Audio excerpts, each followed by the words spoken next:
चित्तौड़गढ़ के फतेह प्रकाश महल में विश्वराज सिंह मेवाड़ के खून से राज तिलक की रस्म हुई। विश्वराज सिंह मेवाड़ की गद्दी पर बैठाने की परंपरा निभाई गई। लोकतंत्र आने के बाद राजशाही खत्म हो गई है, लेकिन प्रतीकात्मक रूप से ये रस्म निभाई जाती है। इस दौरान 21 तोपों की सलामी भी दी गई। विश्वराज सिंह एकलिंगनाथ जी के 77वें दीवान होंगे।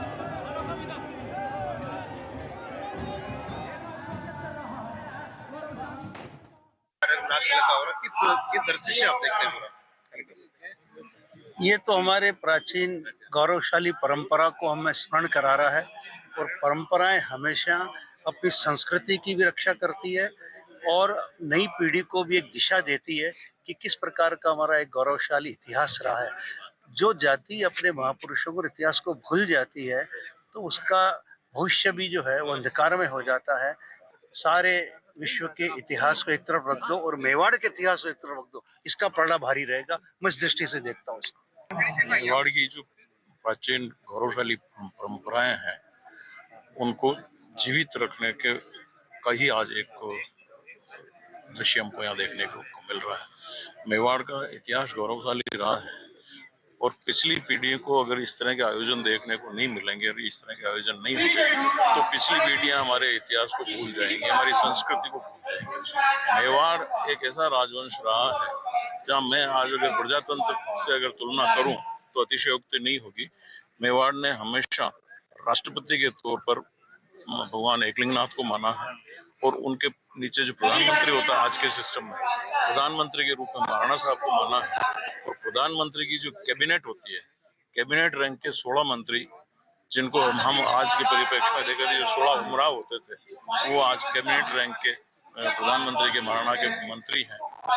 उसके नीचे हम जाएं तो जो आज स्टेट मिनिस्टर होते हैं तो बड़े 32 ठिकाने होते हैं। वो एक तरह से स्टेट मिनिस्टर का कैडर उनका होता था और उसके बाद में आज जो उपमंत्री होते हैं तब छोटे 32 ठिकाने और थे मेवाड़ के, वो छोटा 32 कहलाते थे और उनकी रैंक आज के परिप्रेक्ष्य में हम देखें तो उपमंत्री की हैसियत से थे। महाराणा को भी अगर कोई आदेश पारित करना होता तो महाराणा का आदेश तब तक मान्य नहीं था जब तक सलुम्बर राव साहब का सही का निशान नहीं लग जाए और पिंडर महाराज साहब का भाले का निशान उस आदेश पर प्रिंट नहीं हो जाए तब तक मेवाड़ का कोई भी जागीरदार महाराणा के किसी आदेश को मानने के लिए बाध्य नहीं था। और अगर आज के परिप्रेक्ष्य में हम देखें आईएएस और आईपीएस तो वो उस जमाने में मेहता भी इतने पावरफुल थे जितने आजकल आईएएस और आरएएस अधिकारी हुआ करते हैं। मेहता, कोठारी, ये सब जो है ये उस टाइम के अधिकारी वर्ग था। ये सारी चीजें परंपरागत मेवाड़ ने इन सब चीजों को संभाल कर रखा और आज वही सिस्टम हमको यहाँ से दिल्ली तक देखने को मिल रहा है। तो आप अंदाज लगा लीजिए मेवाड़ का इतिहास क्या रहा। बातचीत करना चाहेंगे कि हमारे साथ सर बात करें जिस तरह चित्तौड़ को 453 साल बाद जो एक मौका मिला, क्या किस रूप से देखेंगे आप?